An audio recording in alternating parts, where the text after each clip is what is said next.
ഇടുക്കിയിലെ തോട്ടം മേഖലയ്ക്ക് ജില്ലാ ഭരണകൂടം നൽകിയ ജാഗ്രതാ നിർദ്ദേശം അവഗണിക്കുന്നതായി പരാതി. മഴ മുന്നറിയിപ്പുകൾ ഉണ്ടായിട്ടും 200-ലധികം വാഹനങ്ങളാണ് തൊഴിലാളികളുമായി തമിഴ്നാട് അതിർത്തി കടന്നെത്തുന്നത്.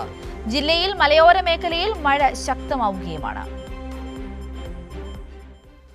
ഓറഞ്ച്, റെഡ് അലർട്ടുള്ള ദിവസങ്ങളിൽ തോട്ടം തൊഴിലാളികൾ ജോലിക്ക് പോകരുതെന്നാണ് ജില്ലാ കളക്ടറുടെ ഉത്തരവ്.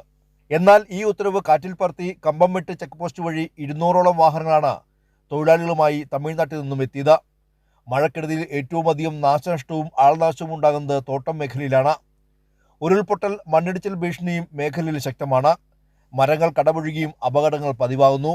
ഇതിനിടയിലാണ് കളക്ടറുടെ ഉത്തരവിന് പുല്ലുവില നൽകി കമ്പംമെട്ട് ചെക്ക് പോസ്റ്റ് വഴി തൊഴിലാളികളുടെ ഒഴുക്ക്.